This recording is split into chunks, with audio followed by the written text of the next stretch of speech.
Nashukuru Mungu kuwa pamoja nanyi. Majina ni yale yale, sijabadilisha. Ni Steve wa Yesu. Natamani kwa dakika chache ambazo tuko nazo nizungumzie kitu kinachoitwa non-prophecy. Non-prophecy. Unabii usiye kuwepo. Unabii usiye kuwepo. Non-prophecy. Na sababu nimefikiria kufundisha hili somo ni kwa ajili dunia leo kuna kuchanganyikiwa kwingi kwa ajili ya mitandao. Kuna mambo mengi tunasikiza mitandaoni, kuna decision nyingi tunafanya kwa ajili ya mitandao. Kuna manabii wengi tu sana.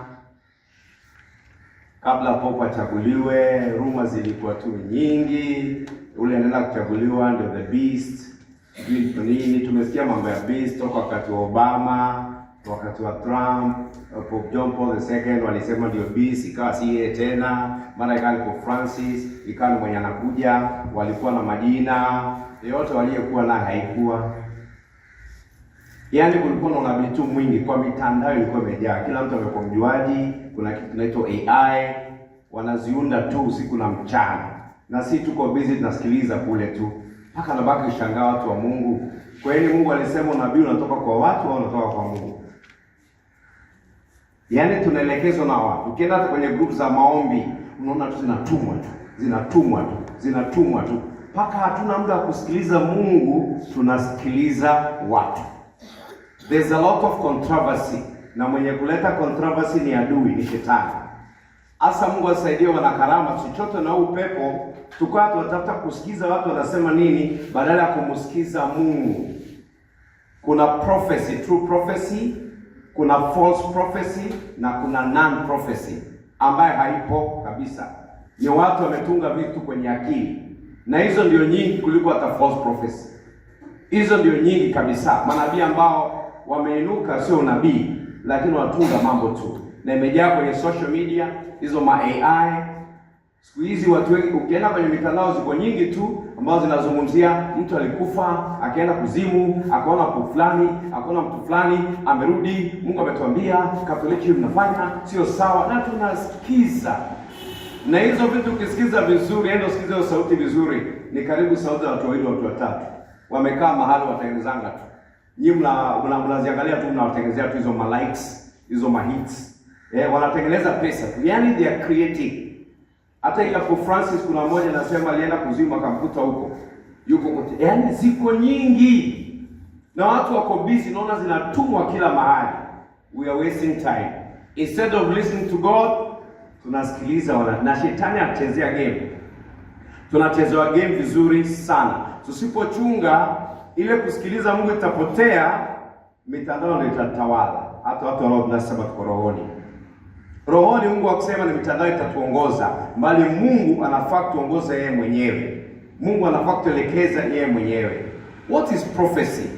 Prophecy ni nini? Unabii ni nini? Unabii kwa Kiingereza nasema is a divine enablement, the divine uwezesho wa kimungu. Uwezesho wa kimungu to hear what God is saying, at a particular time, and to reveal it in a timely and relevant manner, for understanding, correction, repentance, direction, edification, comfort, or exhortation. Unabii ni uwezesho wa kimungu wa kusikia sauti ya Mungu wakati wowote ule Mungu anapotaka kusikia sauti, na kuweza kutoa ujumbe kwa njia mwafaka kwa wakati unaofaa, ili kuwezesha watu kuelewa Mungu anataka nini, kurekebisha, ili watu wafanye toba, watu waelekee mwelekeo fulani, ndio Mungu anavyotaka, kuinua watu kama wamevunjika moyo, kuwapatia comfort wale na huzuni, au ku-exalt, kuwainua kwa njia ya kimungu. Huo ndio nabii. Au naweza sema it is a inspired word of God. Ni neno la Mungu. Mungu ametumia mtu akamletea neno lake alitoe unabii. Na hata kufundisha neno la Mungu, unajua watu wengi nafikiri nabii ni kupredict about the future. It is not. It is hiyo ni njia moja, that is one form of unabii. Talking about the future. Mungu akikuinspire. Lakini pia kufundisha neno la Mungu sio lako. Nabii ni mouthpiece. Nabii ni mouthpiece, anazungumza kwa niaba yako. Ndio kama ni Mungu amekuinspire, that is true prophecy, ni nabii wa Mungu. Kama ni shetani, kama ni pepo, hiyo ni false prophecy. Kama hujakuwa inspired umetunga, hakuna prophecy, ni non prophecy. Na watu wengi wanatunga siku hizi. Wanajitungia tu. Hajakuwa inspired na mtu au na nguvu fulani. Kama ni nguvu ya Mungu, prophecy. Kama ni nguvu ya adui, wachawi, waganga, shetani, Illuminati, devotion nani, hiyo ni false. Juu shetani ni baba wa uongo wote. Yeye ni baba wa uongo. Kwa hivyo anapotoa prophecy, anatoa adanganya. Lakini kuna wale hasa ambao siku hizi ni professional, wanatunga. Sio unabii, ni sarakasi. Ni drama. Na zimejaa. AI ziko. Zinachukua sauti za watu zinatoa. Hata nyingi ambazo mnaona zile za huyu kijana huyu president wa wapi, zingine ni uongo tu, watu wanatunga tu. Zingine ni ukweli, lakini zingine nyingi ni uongo. Watu wanatunga tu, watu wanakaa na kutunga vitu, wanaziweka kwenye mitandao na tunazihubiri. Siku hizi inawezekana mahubiri yamechange, tunahubiri hizo vitu. Badala tumsikilize Mungu, tunasikiliza hao watu na vitu vinasema nini, na vinatupoteza. Mungu asaidie. 1 John chapter 4 verse 1 to 5. 1 John chapter 4 verse 1 to 5. Mungu anatuonya, anasema tusiamini kila mtu anayesema yuko na roho. Do not believe everybody is saying he has the spirit of God. Mungu anasema jaribu hizo roho, kwa test the spirit. Mungu amekupa uwezo na mamlaka wa kutest. Ndio maana kila Mkristo anafaa kuwa anaomba neema ya kudesign. We need to design. Hii vitu ni vingi. Kuna vikundi vingi vya sala ambao sasa hivi imebomoka kwa ajili ya unabii zinakuja from left, right and center.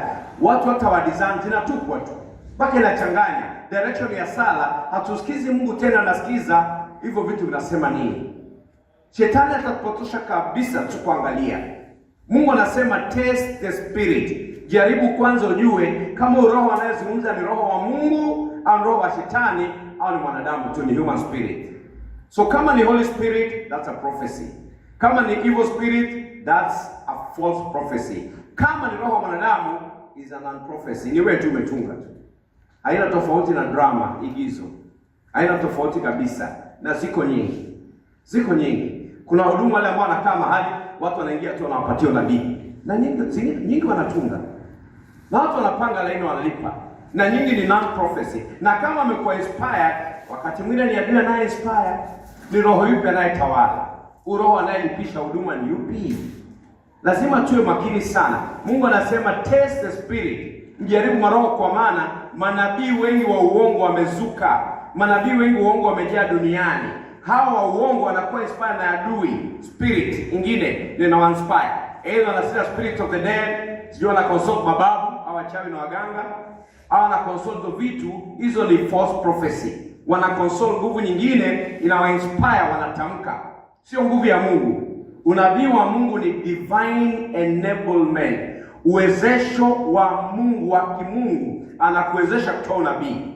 Kwenye Matendo ya Mitume sura ya 16 mstari wa 16 kuendelea, mnakumbuka hadithi ya mama mmoja, dada mmoja aliyekuwa anafuata Paulo na mitume.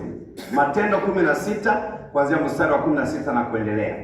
Alikuwa anafuata Paulo na mitume kila siku. Na alichokuwa anasema ni ukweli, lakini si kwa nguvu ya Mungu.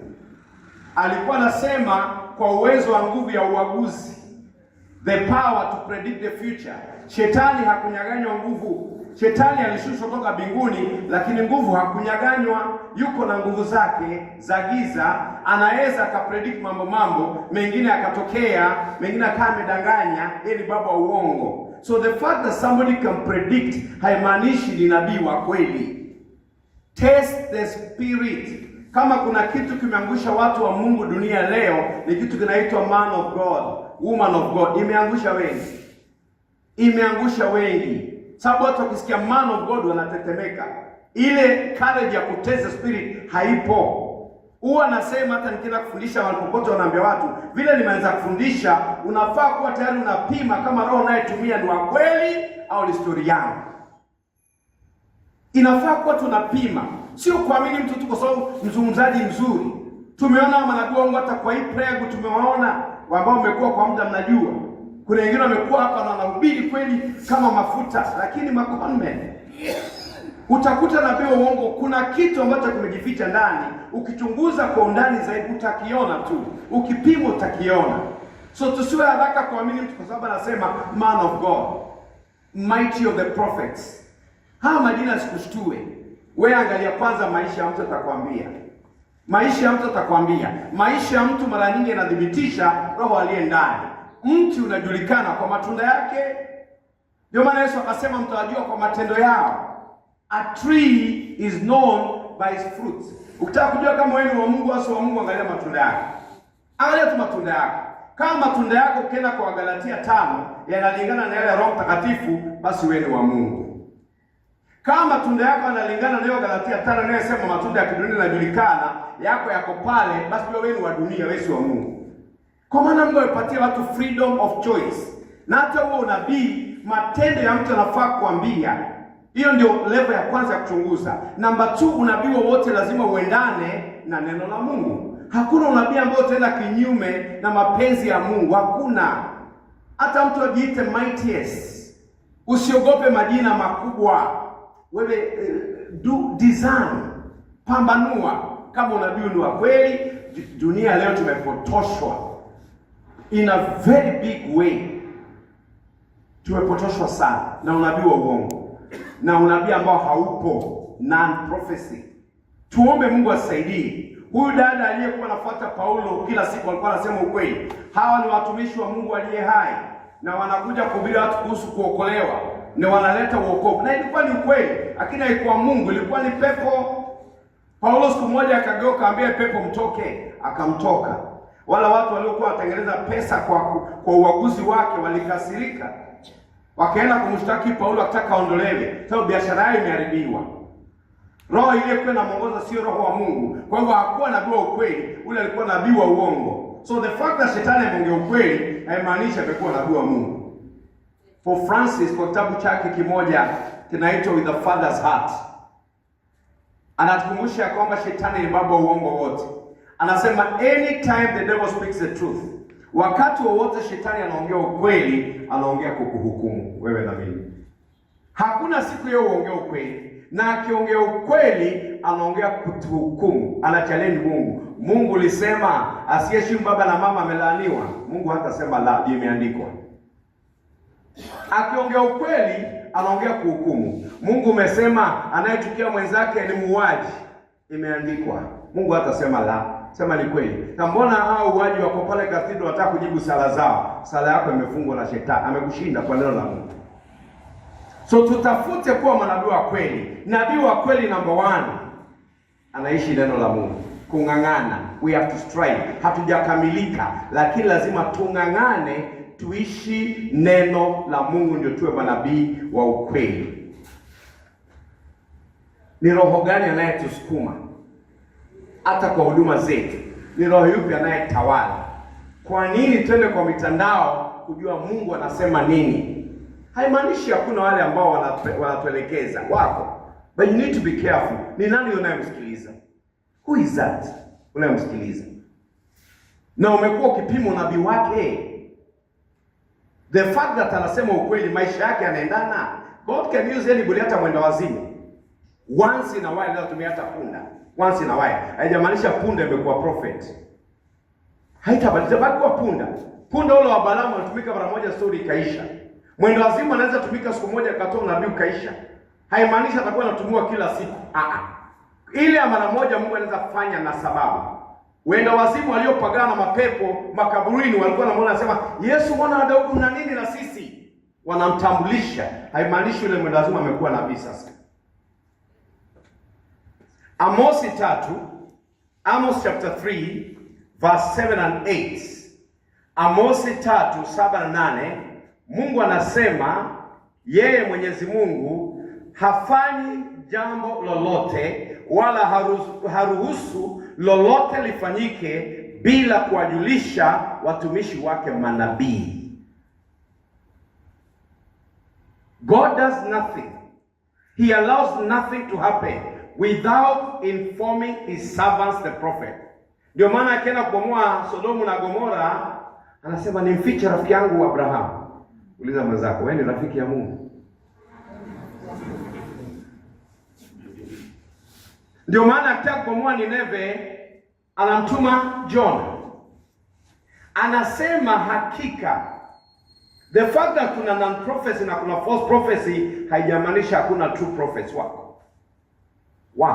But we need to be careful. Wako. Mungu anawatumia.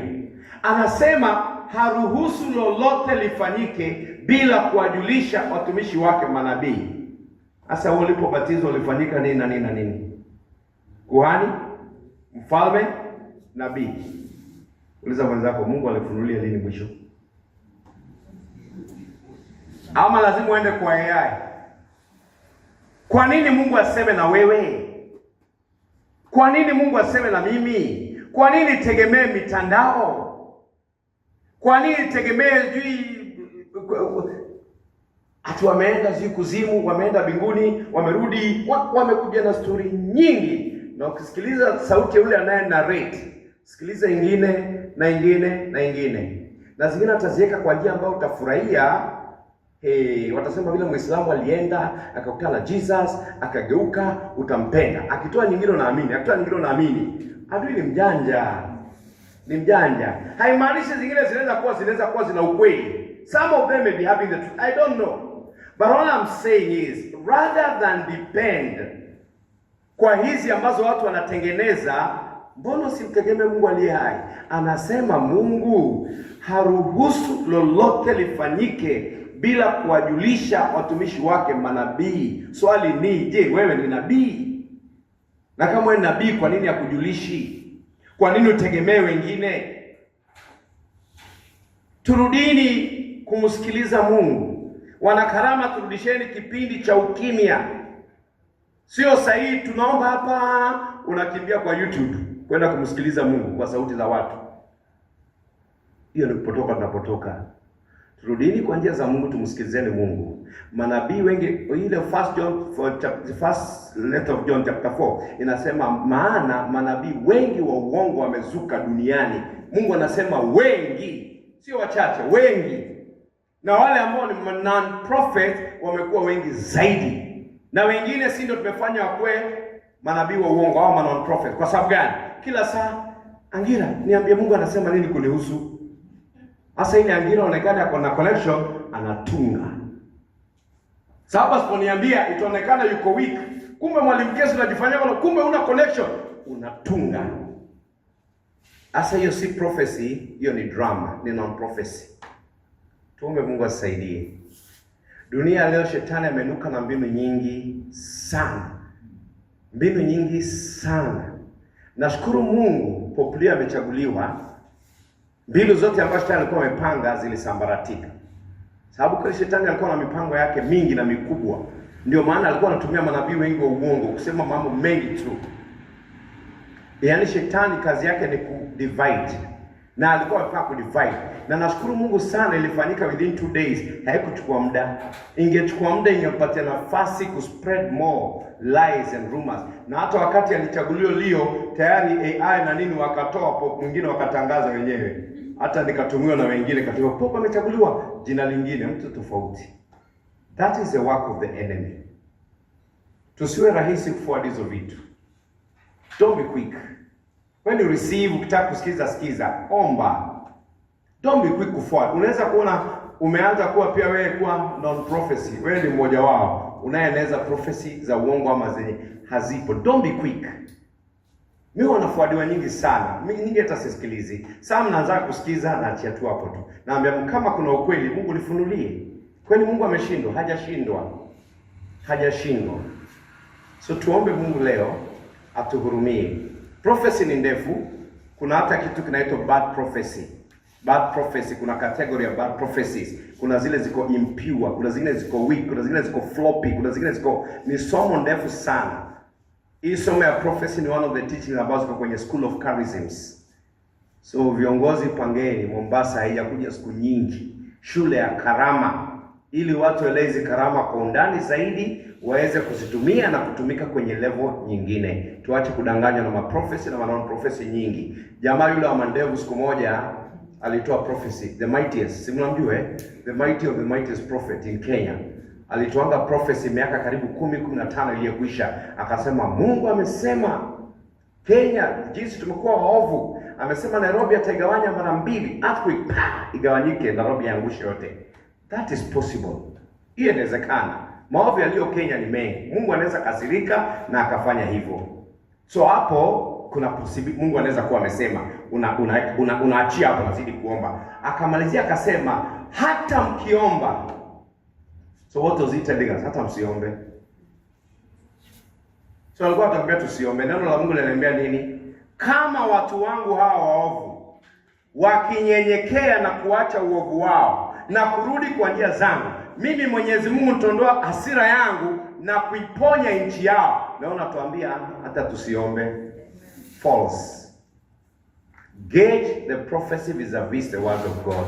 Usishtuliwe na majina man of God, woman of God. Waheshimu lakini omba. God is not a respecter of positions. Mungu heshimu position. King Saul aliondolewa Roho Mtakatifu wakati alikosa kutii Mungu. Daudi, a man after God's heart. Yesu anaitwa mwana wa Daudi. Wakati alilala na Uria na akalala na mke Uria na akaua Uria. Soma Zaburi 51. Anaambia Mungu, usinitupe mbali nawe, usiniondolee Roho wako Mtakatifu. Alijua alivyoondolewa Sauli naye pia ataondolewa. Kama Daudi anaweza ondolewa, who are we? Tuombe Mungu atuhurumie na atuwezeshe tupate kufuata njia zake. Tusisikize kuna sauti nyingi sana. Kwa hiyo shule ya Karama School of Charism, the first topic inaitwa tracking the Holy Spirit. Kuweza kumfuatilia Roho Mtakatifu, kujua anataka nini. Saa sio jana wala saa hizi, anataka nini na mimi. Anataka nini? Tracking. We need to track the Holy Spirit. Nataka nikwambie, hautamtrack kwa mitandao, hautamtrack na my AI. Tunahitaji utulivu wa ndani. Tusimame.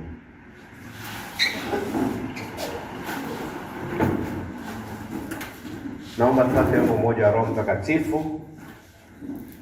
Tuombe msamaha. Funga macho yako tu ndani ya moyo wako. Omba kama kuna mahali mitandao ndio ilikuwa na kuongoza. Mimi sisemi ni vibaya, lakini hatufai kuongozwa na mitandao. Tunafaa kuongozwa na Roho wa Mungu. Kama kuna mahali ulikuwa unamwangalia mwanadamu sana, badala ya kumsikiza Mungu na ngojea kusikia Steve atasema nini, omba Mungu akusamehe. Mungu wa huruma na rehema, tunaomba msamaha wa dhambi zetu na makosa yetu, hasa kutoka kusikiliza. Sisi ni manabii. Manabii ni mouthpiece. Ni chombo kinachotumika kwa njia hii, kinachotumika na wewe Mungu. Mahali tumesikiza sauti zingine tukawa manabii wa uongo au unabii usio kuwepo, tunaomba usamehe.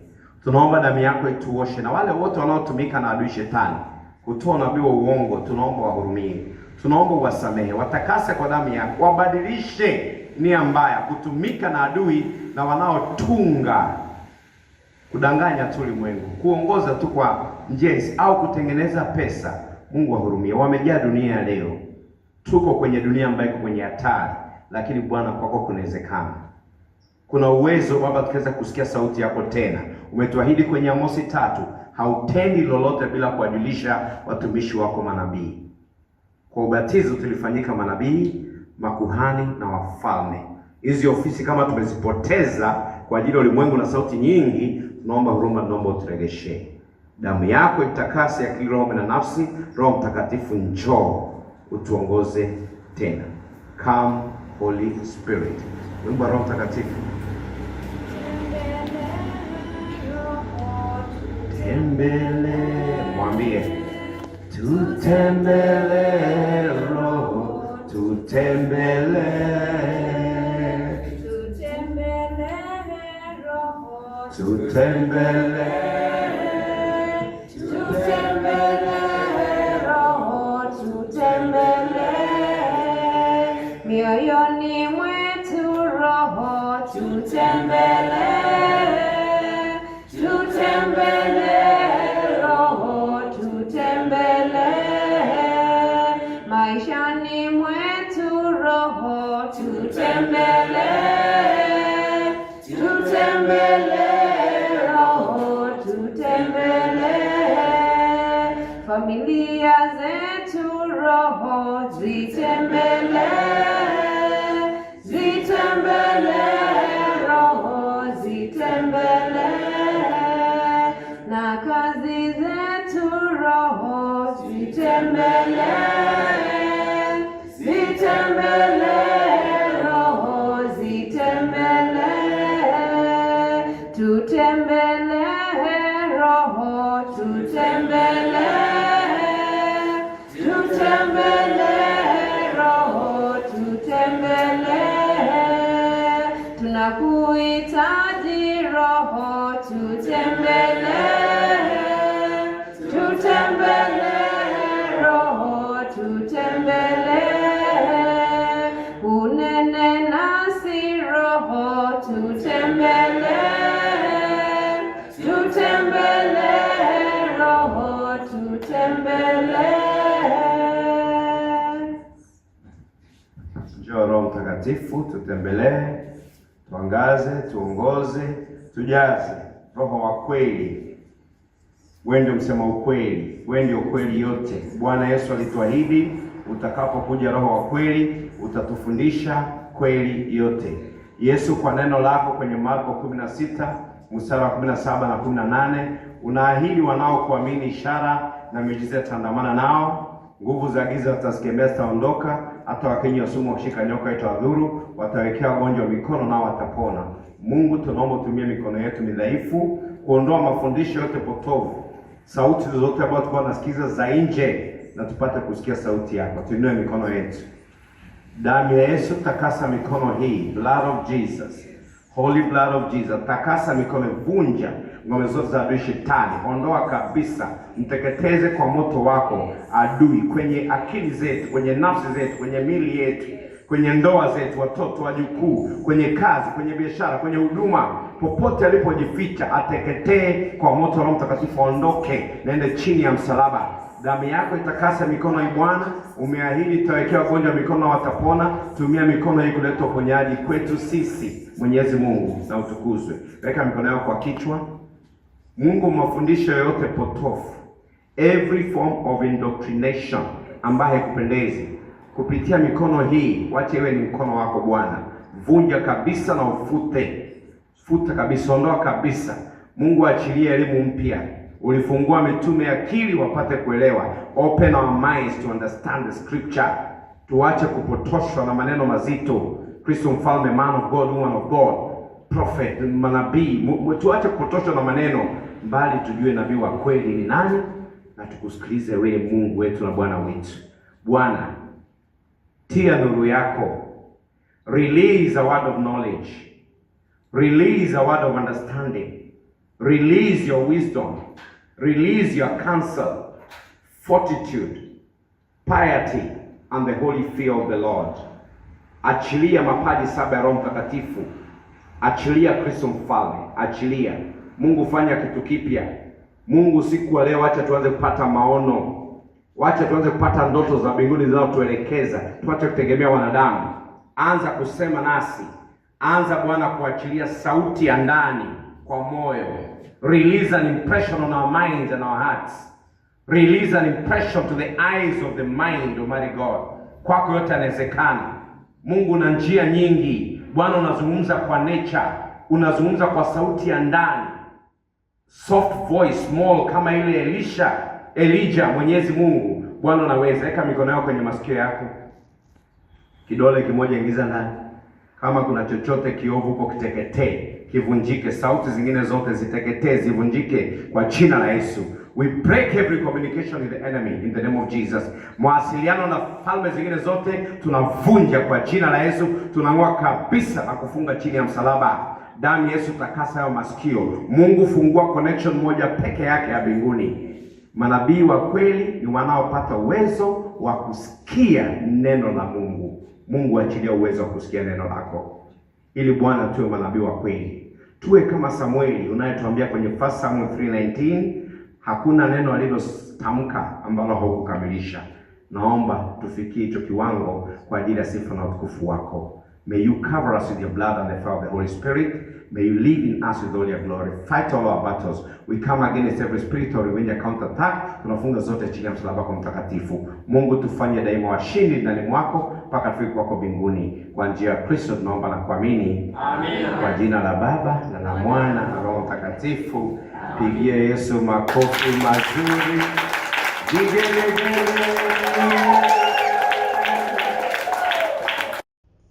Napenda kushukuru sana kwa ajili ya kusikiliza channel hii ya YouTube ya Steve wa Yesu. Na kama umependa mafundisho haya, unaweza bonyeza kile kidude cha like, na pia bonyeza kile kidude cha subscription na ile kengele ya notification, ili kila wakati fundisho mpya linarushwa kwenye mtandao huu unapata ujumbe mdogo kwenye simu yako. Asante sana na Mungu akubariki. Bye bye.